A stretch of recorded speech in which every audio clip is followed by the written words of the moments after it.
हमेशा किस्मत से ज़्यादा अपनी काबिलियत पर भरोसा करो, एक दिन तुम्हारे सपने ज़रूर पूरा होंगे। देखिए, अगर आप काबिल होंगे, तभी आप जो है कोई काम कर पाएँगे। काबिल का मतलब क्या होता है? देखिए, काबिल का मतलब होता है एक्सपर्ट, ठीक है? तो अगर आप कोई भी काम कर रहे हैं, उसमें एक्सपर्ट बनिए और एक्सपर्ट रहेंगे तो आप कोई मतलब उस काम को आसानी से कर लेंगे और सबसे अच्छे और बेहतर तरीके से कर लेंगे और आप सफल भी हो जाएँगे। नमस्कार दोस्तों, आज के वीडियो में डिस्कस करेंगे हम 6 अप्रैल के सभी करंट अफेयर हुए। देखिए, आज 6 अप्रैल को जितने भी महत्वपूर्ण करंट अफेयर इस वीडियो में सेलेक्ट किए गए हैं, ये सभी के सभी आपकी आगामी परीक्षाओं के लिए मोस्ट इंपॉर्टेंट है, तो शुरू से लास्ट तक वीडियो में रहिएगा।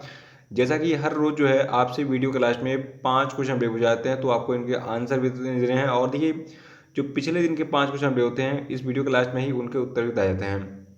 तो चलिए शुरू करते हैं इस वीडियो को। देखिए, आज के करंट अफेयर का पहला प्रश्न है कि राष्ट्रीय समुद्री दिवस जो है ये किस दिन मनाया जाता है? तो देखिए, राष्ट्रीय समुद्री दिवस को हम मनाते हैं 5 अप्रैल को हर साल। देखिए, जो आपका 5 अप्रैल का दिन होता है, इस दिवस का उद्देश्य लोगों में समुद्री व्यापार और यातायात के प्रति जागरूकता फैलाना होता है। और जो आपका राष्ट्रीय समुद्री दिवस है, देखिए इसको साल 1964 से प्रतिवर्ष यानी ये हर साल मनाया जा रहा है। यानी कि जो पहला राष्ट्रीय समुद्री दिवस था, ये 1964 में मनाया गया था और इस बार क्या हर साल हम 5 अप्रैल को क्या मनाते हैं? राष्ट्रीय समुद्री दिवस यानी कि नेशनल मैरीटाइम डे। दूसरा प्रश्न है कि उत्तर प्रदेश मध्य प्रदेश के बाद शादी के लिए जबरन धर्मांतरण पर कानून पारित करने वाला भारत का तीसरा राज्य निम्न में से कौन बन गया है? तो देखिए, उत्तर प्रदेश मध्य प्रदेश के बाद जो आपका गुजरात है, ये तीसरा ऐसा राज्य बन गया है जिसने कहा है कि शादी के लिए अब जबरन धर्मांतरण नहीं हो पाएगा, क्योंकि हमने इस पर कानून बना दिया है। और नया कानून जो बना है गुजरात में, तो देखिए इस कानून के मुताबिक शादी करके या किसी की भी शादी करा के या शादी में मदद करके जबरन धर्मांतरण कराने पर अब 3 से 5 साल तक की कैद की सजा सुनाई जा सकती है और 2 लाख रुपए तक का जुर्माना भी लग सकता है। और गुजरात राज्य की बात करें, देखिए गुजरात की राजधानी गांधीनगर है। गुजरात के गवर्नर हैं आचार्य देवव्रत। गुजरात की जनसंख्या है 6.27 करोड़ और गुजरात के मुख्यमंत्री कौन है? विजय रूपाणी। तीसरा प्रश्न है कि हाल ही में द्रोणाचार्य अवार्ड से सम्मानित किस प्रतिष्ठित निशानेबाज कोच का 79 वर्ष की उम्र में निधन हो गया? तो देखिए, द्रोणाचार्य पुरस्कार से सम्मानित जो आपके संजय चक्रवर्ती हैं, इनका निधन हो गया है। देखिए, इन्हों खेलों में इनको योगदान देने के लिए द्रोणाचार्य पुरस्कार से सम्मानित किया गया था। और साथ में बता दूं आपको, देखिए भारत के जो एक तरीके से कहा जाए महानतम खिलाड़ी रहे गगन नारंग, ठीक है? गगन नारंग और अंजलि भागवत को उन्होंने ट्रेन किया था, जिन्होंने ओलंपिक पदक जीता था। तो संजय चक्रवर्ती के छात्रों की लिस्ट बहुत लंबी है। गगन नारंग और अंजलि भागवत का नाम फिलहाल याद रखिएगा। इन्होंने ओलंपिक पदक जीते थे और इनको ट्रेन किसने किया था? संजय चक्रवर्ती जी ने। तो याद रखना है कि द्रोणाचार्य अवार्ड से सम्मानित जो कि प्रतिष्ठित निशानेबाज कोच थे संजय चक्रवर्ती, इनका निधन हो गया है। चौथा प्रश्न है कि पद्मश्री से सम्मानित हाल ही में किस मशहूर दिग्गज अभिनेत्री का 88 वर्ष की उम्र में निधन हो गया? तो देखिए, ये अभिनेत्री आपकी शशि कला हैं, इनका निधन हाल ही में हो गया है। देखिए, शशि कला जवानी में ऐसी दिखती थी, बुढ़ापे में कुछ इस प्रकार से दिखती थी। और यहाँ पे मैंने फोटो बस दिखाई है ताकि आपको उनकी शक्ल याद हो जाए, क्योंकि देखिए आदमी बुढ़ा हो जाएगा तो थोड़ी हीरोइन का रोल करेगा। तो देखिए, हम बात कर रहे हैं बॉलीवुड की दिग्गज अभिनेत्री शशि कला की। इन्होंने देखिए 100 से अधिक फिल्मों में काम किया था और इन्हें अपने अभिनय के लिए 8 बार फिल्म फेयर अवार्ड से नामांकित किया गया था। इन्हें साल 2007 में भारतीय सिनेमा में इनके योगदान देने के लिए भारत सरकार की तरफ से पद्मश्री से सम्मानित किया गया था।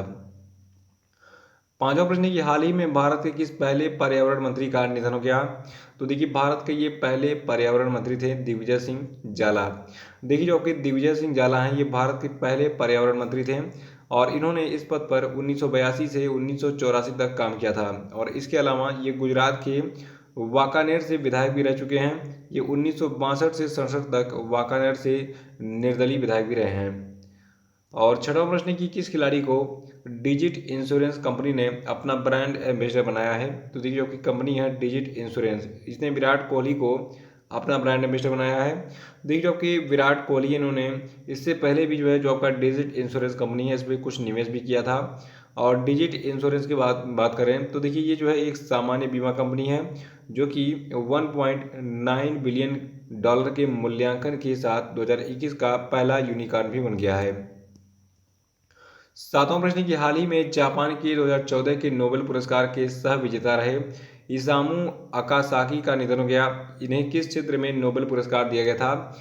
तो देखिए जो जापान के 2014 के नोबेल पुरस्कार विजेता क्या सह विजेता रहे, इनका नाम क्या है, इसामू अकासाकी। ठीक है, इनको भौतिकी यानी कि फिजिक्स के क्षेत्र में नोबेल पुरस्कार दिया गया था। देखिए फिजिक्स यानी भौतिकी में 2014 के नोबेल पुरस्कार के सह विजेता रहे जापानी भौतिक विज्ञानी इसामू अकासाकी का निधन हो गया है। विश्वविद्यालय में प्रोफेसर अकासाकी को उस आविष्कार के लिए सम्मानित किया गया था जिसने उज्ज्वल और ऊर्जा बचत करने वाले सफ़ेद प्रकाश स्रोतों में योगदान देने के लिए, देखिए जो आपका एलईडी है यानी कि लाइट इमिटिंग डायोड है। ठीक है, एलईडी का पूरा नाम क्या होता है, लाइट इमिटिंग डायोड। तो इसके लैम्प के रूप में जो है जाना जाता है इसको। तो इसकी इन्होंने खोज की थी और इन्हें 1997 में जापानी सरकार ने पर्पल रिबन के साथ मेडल के साथ सम्मानित किया गया था। और ये सम्मान जो आपका है पर्पल रिबन वाला, ये सम्मान उन लोगों को दिया जाता है जिन्होंने अकादमी और कलात्मक विकास में योगदान दिया है। तो काफ़ी सम्मानित व्यक्ति थे इसामू अकासाकी। आज थोड़ा सा गला बैठा हुआ है, डेली वोट मांगते मांगते सवेरे से शाम हो जाता है और गला बैठ जाता है, इलेक्शन का टाइम है। देखिए हमारे छात्रों का अगर प्यार रहा तो आपके गुरुजी जो है ये अगले साल विधायक भी बनेंगे और शिक्षा मंत्री भी बनेंगे उत्तर प्रदेश के। तो मुझे आप लोगों की विशेष चाहिए कि मैं जल्दी से विधायक बनूं और शिक्षा मंत्री बनूं, ताकि शिक्षा के क्षेत्र में पूरे भारत में और आप लोगों के लिए कुछ काम कर सकूं, जिससे आप लोग मुझे याद करें हमेशा कि सर ने जो है कुछ ऐसा किया। देखिए मैं भले ही विधायक बन जाऊँ, शिक्षा मंत्री बन जाऊँ, जो भी बन जाऊँ, मैं पढ़ाना नहीं छोड़ूंगा यूट्यूब पे। ठीक है, तो यूट्यूब पे कार्यक्रम चलते रहेगा और मैं पहला ऐसा विधायक बनूंगा जो यूट्यूब पे बच्चों को शिक्षा दे रहे हैं। और आठवां प्रश्न की अंतर्राष्ट्रीय खदान जागरूकता दिवस जो है कब मनाता है, तो देखिए तिथि आपकी है 4 अप्रैल।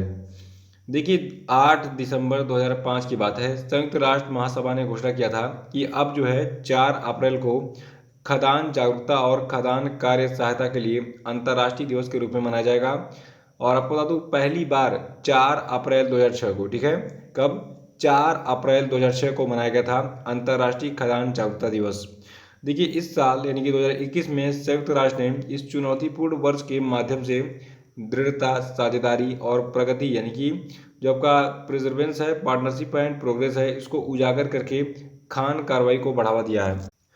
और नवा प्रश्न की इंटरनेशनल डे ऑफ कंसाइंस यानी कि अंतर्राष्ट्रीय अंतरात्मा दिवस जो है ये किस तिथि को मनाया गया है, तो देखिए इसको हमने मनाया है 5 अप्रैल को। देखिए जो पहला अंतर्राष्ट्रीय अंतरात्मा दिवस है 2020 में मनाया गया था, अतः वर्तमान वर्ष 2021 में दुनिया भर में दूसरा संयुक्त राष्ट्र अंतर्राष्ट्रीय अंतरात्मा दिवस का जो है उत्सव मनाया जा रहा है।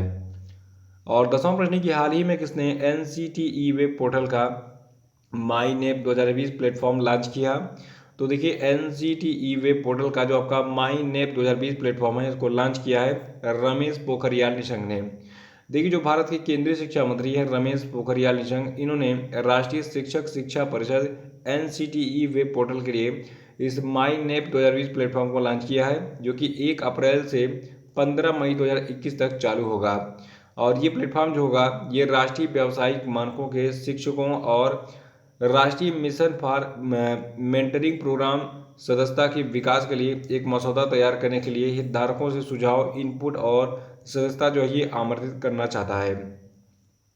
तो ये थे आपके आज के सभी महत्वपूर्ण करंट अफेयर और अब हम बात करेंगे आज के सभी क्वेश्चन अपडेट पे। देखिए आज क्वेश्चन अपडेट का पहला प्रश्न है कि क्षमता निर्माण आयोग यानी कि कैपेसिटी बिल्डिंग कमीशन के नए अध्यक्ष कौन बने, बताइए। और दूसरा कि किस राज्य के रामागुंडम में 100 मेगावाट की क्षमता वाला भारत का सबसे बड़ा तैरता हुआ ऊर्जा संयंत्र स्थापित किया जाएगा, बताइए। तीसरा कि हाल ही में जारी किए गए आंकड़ों के अनुसार भारतीय रेलवे ने 2020-21 के दौरान एक ही वर्ष में कितने किलोमीटर से अधिक के मार्ग को कवर करने वाले सेक्शन का विद्युतीकरण किया, बताइए।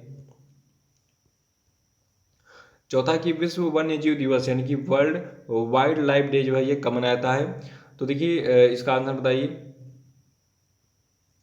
और पांचवा कि हाल ही में किस तिथि को ONGC के अध्यक्ष और प्रबंध निदेशक के पद पर अतिरिक्त प्रभार दिया गया है, बताइए।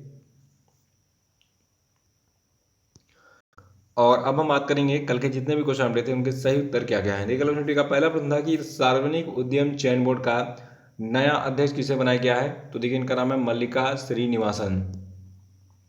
दूसरा था कि कौन सा रेलवे जोन पूरी तरीके से विद्युतीकृत हो गया है, तो देखिए ये रेलवे जोन आपका है पश्चिम मध्य रेलवे जोन। और तीसरा था कि सुपारी पालन जो है ये किसकी लिखी पुस्तक है, तो देखिए इसको लिखा है डॉक्टर शैलेंद्र जोशी ने। और चौथा था कि हाल ही में किसे ब्रिटानिया इंडस्ट्रीज़ का अतिरिक्त निदेशक बनाया गया है। तो देखिए ये व्यक्ति आपके हैं डॉक्टर उर्जित पटेल। और पांचवा था कि मार्च 2021 में माल और सेवा कर यानी कि गुड्स एंड सर्विसेज टैक्स का कलेक्शन कितना रहा। तो देखिए ये अमाउंट है 1,23,902 करोड़ रुपए। तो इसी के साथ ये वीडियो समाप्त होता है। वीडियो को लाइक और शेयर कर दीजिएगा। जो लोग नए हैं वो चैनल को सब्सक्राइब कर लेंगे। तो इसी के साथ बहुत बहुत धन्यवाद। Thank you and have a nice day.